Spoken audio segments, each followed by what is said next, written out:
Hello ladies and gentlemen, my name is Blackblade and welcome back to vlog part 2 of our basic Molten Strike build. Now before I start, I would like to apologize that it took so long for me to finally pick up the build again. I had a lot of projects and I had a lot of work and yeah, but either way, so let's get into the build proper. So we did progress a lot from the last vlog, and I would like to go over where we placed all of the skill nodes up to level. Actually, we're already at level 81.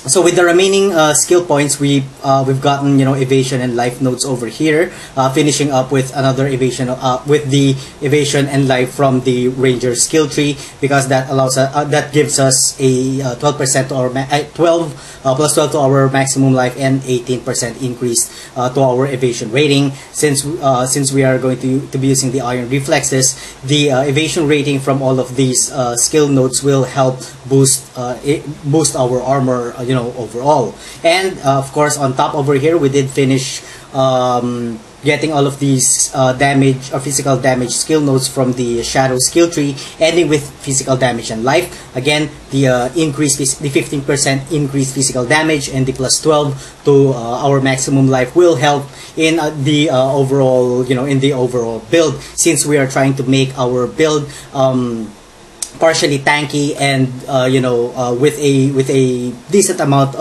doing a decent amount of damage.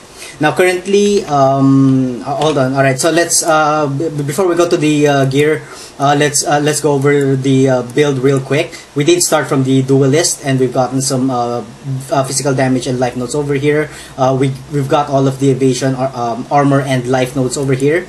We went down to get the Master of Arena, some mana nodes over there, again some more life nodes over here. Since this will be a claw and shield based, we did get the Defiance over here, and then we went down to get the Golem's Blood. We went to the right side, the Art of the Gladiator, the Fury Bolts to increase the damage of the projectiles of our Molten Strike. Then we've gotten the Iron Reflexes, some more life nodes, ending with Thick Skin. We did get the Point Blank over here, and then we've gotten. I'm just going to highlight, the important nodes. We've gotten the Precise Interception, Weapon Artistry, Aspect of the Panther, Finesse, Heart of the Oak, and then we've gotten some more life nodes over here. The Survivalist, and then we've gotten all of the powerful claw nodes over here, and then we've gotten some more life nodes over there, and then we did get the Mind Drinker for some mana management. But if you have some mana leech, in some part of your gear, then these are 3 more points that you could allocate somewhere else. And then we've gotten the Sleight of Hand, the Coordination, the Blood Siphon, and of course the Life. Now, since we are at level 81, the build is practically done at this point. But if you want to continue it further, probably reach level 90 or level 92, then I would suggest that you guys get some damage nodes. There are some more notable claw damage nodes over here. 12% increased physical damage with claws. You can end with the deadly Diletante, ending with another 24% increased physical damage with claws. You can pass down over here to get some 4%, so that's 8% increased attack speed. Or you can go up here if you want to spend 1 more point somewhere else with a 25% increased critical strike chance with claws. And of course, if you want to improve the projectiles of your Molten Strike, you can always go with Ballistic Mastery for the 15% increased projectile damage. The increased the Molten Strike will not, I believe, will not benefit from the increased projectile speed. So you can get only the damage from this skill node. And then up here, of course, you can always get the Sniper for the 20% increased projectile damage. Of course, passing through another 10% increased projectile damage over here. And if you want to finish it off with another 10% increased projectile damage over there. Now, of course, there are 2 more also very good nodes over here to increase your melee damage, 12% and 12%. It's very easy to access from the Duelist skill tree. And of course, don't forget that you can have an additional 6% increased attack speed by just using 1 point over here, attack speed and accuracy. Alright, so I guess that's about it when it comes to our passive skill tree. Let's get into our gear. Now for your by this point, or at this point in time, you may already have a very good claw, but then if you don't have a claw, similar to this one, just get a claw above 250 DPS. Now I'm saying above 250 DPS because anything below that, you'll have a little bit of trouble when it comes to doing 74 or 75 maps, since because the boss, or no, not the boss, or yeah, the boss and almost all of the monsters there have a really hefty life. So you may want to get a really good DPS claw, similar to this one. 250 and above will suffice. For your helm, you're looking at something like this. Any helm would actually be okay, but since we are going to take advantage of the iron reflexes, what we need to do is we need to get as much evasion type of gear in our gear set, similar to this one. Life and then 2 resistances, don't forget that. And then for your amulet, you'll need life and then resistances again. I only have 1 resistance over here, but that's okay because I've maxed out my resistance somewhere else in my gear. But yeah, the most important thing that you'll need to do with your amulet is just get life and at least get 2 resistances. If you've maxed it out somewhere else, then get something similar like this to this one, an onyx amulet, which has an additional bonus to all your attributes and some physical damage with 2. For our shield, we are looking to something similar to this one also, another evasion rating based shield. Again, the most important aspect of the shield is, aside from the block chance, is it needs to have life. And if you can, get some resistances over there. If you have maxed out again your resistance on other parts of your gear, then you could have anything that you want over here. Maybe add some additional block chances over there. But for me, I added some attributes over there, simply because as much as possible. Oh my God, my phone is ringing. Hold on for 1 second. Alright, I apologize for that one. Alright, so where was I? Oh yeah, as much as possible, I don't really want to waste my skill points on getting some additional stats that I could get on my gear, but then sometimes it's unavoidable, so I got a plus 30 intelligence skill node over there. But as much as possible. Oh my God, I have been logged out. What's been going on? Hold on for 1 second. Alright, so let's continue. Oh my God, I don't know what's been going on. I had the phone ring and then I've gotten disconnected, so yeah, but either way, where was I? Alright, for your rings, you'd want something similar to this one, life and, this doesn't have any resistance. This only has 1 resistances, or resistance. It's a plus 10% to all our to all elemental resistances. I did choose a gold ring simply because while farming, I would like some increased rarity or some magic find in my gear to hopefully get some better gear. For your armor, any 6-link armor would do. Yeah, but you're looking at an armor which has again life and at least 2 resistances, something similar to this one. If you can get a hybrid of armor and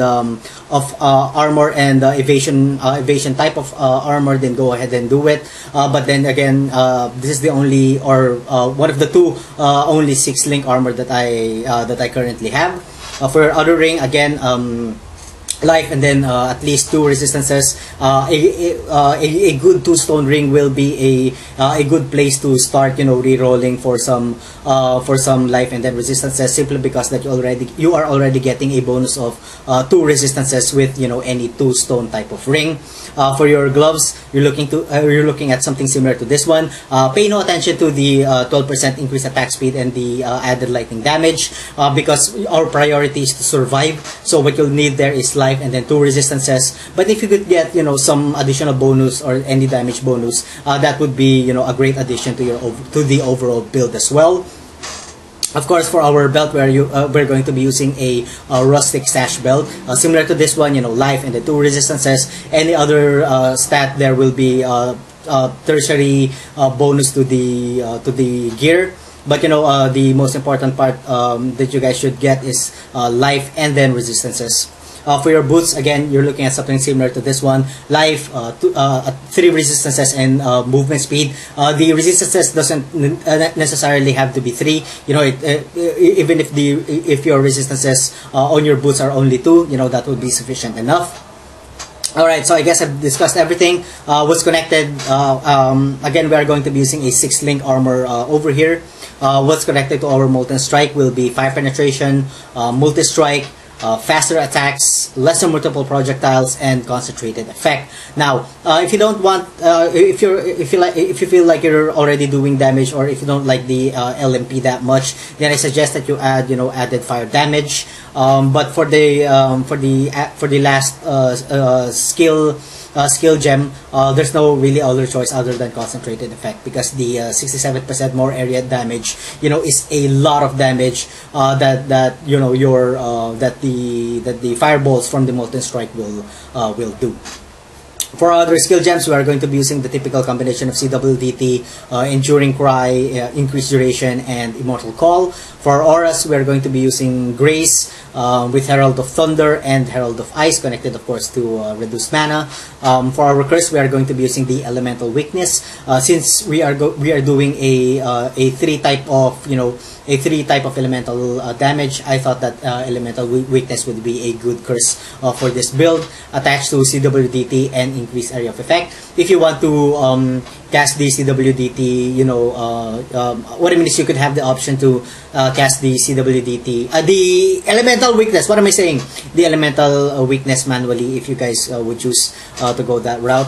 That's also possible. And then for our movement speed, we're going to be using Rolling Blades with faster attacks. I've got some portal over there. And this will be your kind of like any type of gem that you feel like using. For me, I was actually having fun experimenting with Vengeance and Reckoning.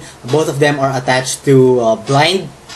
And we are very helpful, getting a few seconds to either run away or to deal, or to deal damage. And of course, it's attached to added call damage because it rerolled a green, so I don't really have any other choice. I wanted to, just add some additional damage to the overall damage that the Vengeance and the Reckoning is doing.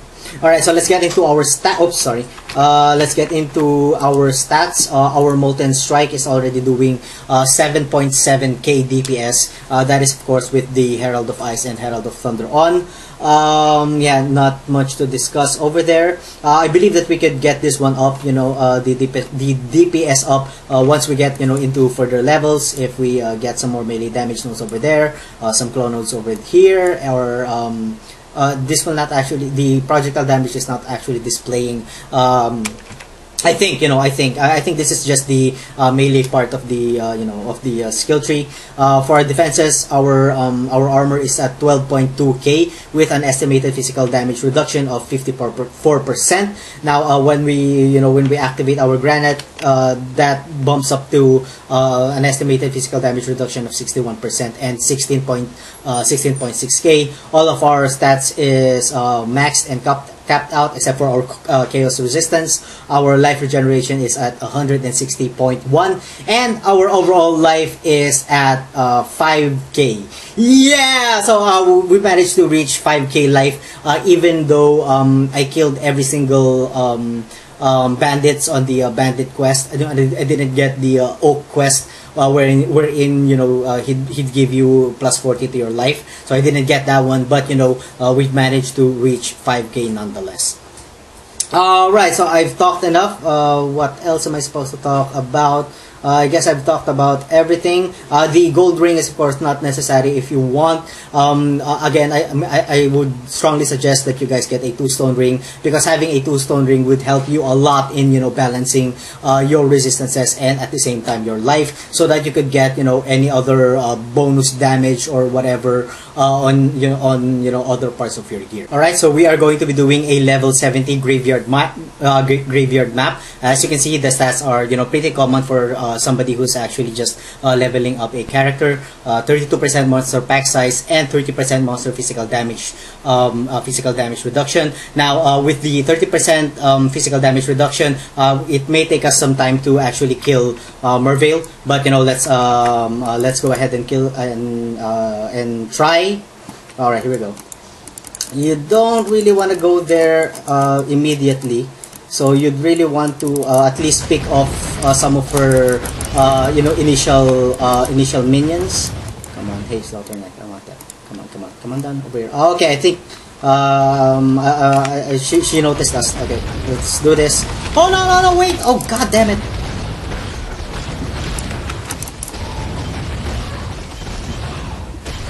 Serious face on, serious mode. Let's go. Oh my god, she is taking her time. Oh. No, come on, die already. Come on, die already. Shit. Come on, you can do it, come on, die. Yes! I almost died there. All of our flasks are, what I mean is, we've used all of our flasks. Oh my god. But either way, I guess that's about it for this episode, guys. So thank you so much for watching. If you guys enjoyed the content, please like, comment, and subscribe. And as always, I'm gonna see you guys on the next part of my video. Have a good one.